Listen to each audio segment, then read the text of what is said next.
सुबह का सूरज वेमुलपाड़ू को गर्म करने में असफल रहा, जहां अब दुख और डर गांव पर दूसरी त्वचा की तरह चिपक गए थे। गोपाल की हत्या के तुरंत बाद रेड्डी गरु की हत्या ने लाल मिट्टी वाली गलियों में दहशत की लहरें फैला दी। मृतक के हाथ में रवि लिखा हुआ लॉकेट देखकर रवि कुमार का मन भय से कांप उठा। इसके निहितार्थ उसकी आत्मा को कुरेद रहे थे। क्या यह धमकी थी, चेतावनी, या फिर कुछ और भी गहरा और खतरनाक? गांव के चौराहे पर शोक करने वालों और जिज्ञासुओं की भीड़ जमा थी, जबकि इंस्पेक्टर राव और उनकी टीम कुएं के पास घटनास्थल की छानबीन कर रही थी। लॉकेट को सबूत के रूप में बैग में डाल लिया गया था, लेकिन उससे पहले रवि ने उसका हर विवरण याद कर लिया। चांदी का, पुराना और जर्जर, बिल्कुल वैसा ही जैसा अंजलि लिखा लॉकेट जो उसे कब्र में मिला था। उसने लक्ष्मी को इस नए लॉकेट के बारे में नहीं बताया था, ये नहीं जानते हुए कि उसे उसके पिता की मृत्यु की खबर कैसे दे, या उसकी जुड़वा बहन से इस रहस्यमयी संबंध के बारे में। रवि भीड़ के किनारे खड़ा था। उसकी मां सरस्वती ने उसका हाथ कसकर पकड़ा हुआ था। यह कोई साधारण हत्या नहीं है, उसने फुसफुसाते हुए कहा। उसकी आंखें घबराहट से इधर उधर दौड़ रही थी। सांप और खंजर, ये पुराने दिनों का निशान है। गांव के बुजुर्गों ने इसे अपनी संधि को सील करने के लिए इस्तेमाल किया था। कैसी संधि, अम्मा? रवि ने दबे स्वर में पूछा।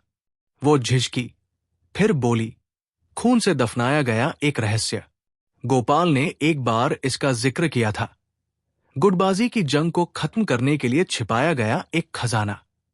लेकिन इसके साथ एक श्राप भी था।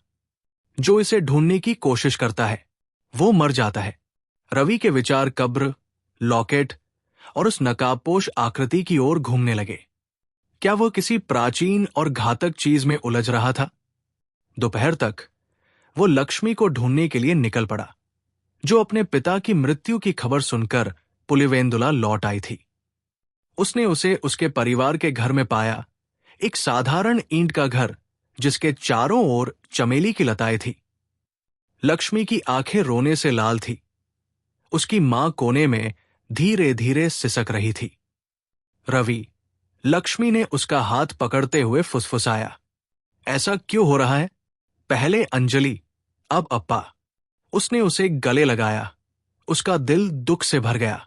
मुझे नहीं पता, लेकिन मैं तुम्हारी रक्षा करूंगा, कसम खाता हूं। उसने अपने नाम वाला लॉकेट का जिक्र नहीं किया, अभी नहीं। जब वे बात कर रहे थे, खिड़की के बाहर एक परछाई हिली, एक काले शॉल की झलक। रवि का दिल तेजी से धड़का। यही रुको, उसने लक्ष्मी से कहा।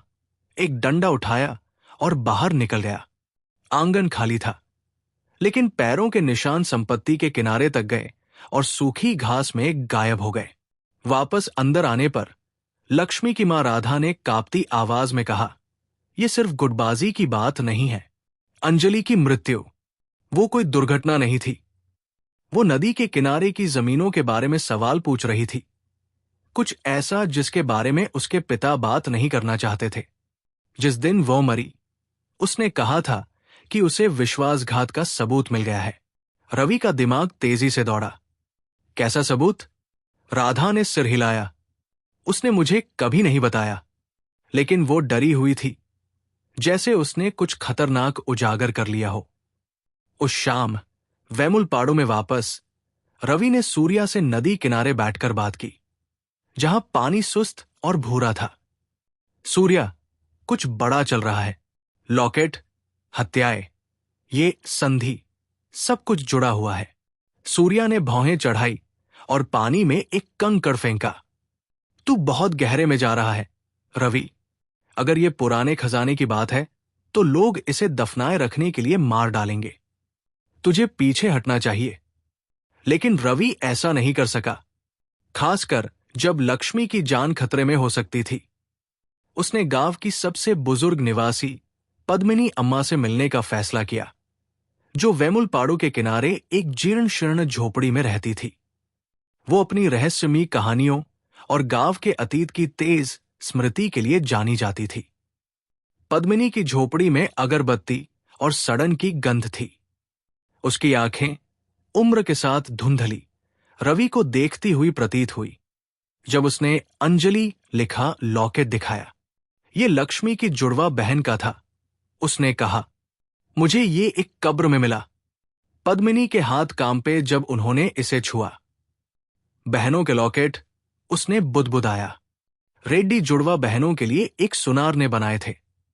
लेकिन अंजलि, वो डूबी नहीं। उसे चुप करा दिया गया। सांप और खंजर झूठ नहीं बोलते। रवि का दिल धड़कने लगा। चुप करा दिया?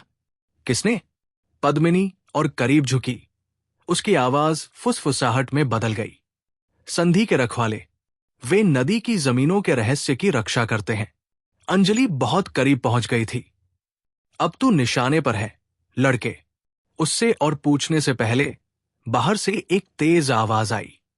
रवि बाहर भागा और देखा कि पद्मिनी की झोपड़ी के पास आग लगी थी।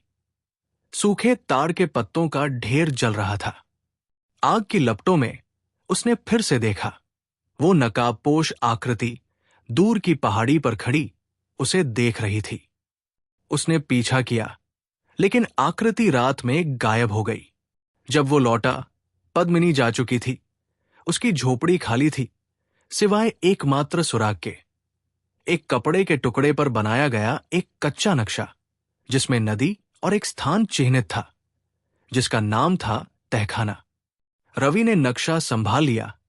उसका संकल्प और मजबूत हो गया। वो सच ढूंढेगा, लक्ष्मी के लिए, अंजलि के लिए, अपने लिए। सुबह होने पर जब वो नदी की जांच के लिए तैयार हो रहा था, सूर्या उसकी झोपड़ी में हाफते हुए दाखिल हुआ। रवि, उन्हें एक और लाश मिली है। ये पद्मिनी अम्मा है। मंदिर के पास चाकू से मारी गई। रवि का खून ठंडा पड़ गया। लेकिन असली झटका तब आया जब सूर्या ने उसके पास एक खून से सना नोट दिखाया, जो लाश के पास मिला था। तहखाना दफन रहेगा। रवि, तू अगला है। और फिर पद्मिनी की लाश के बगल में मिट्टी में एक तीसरा लॉकेट था। इस पर सूर्या लिखा हुआ।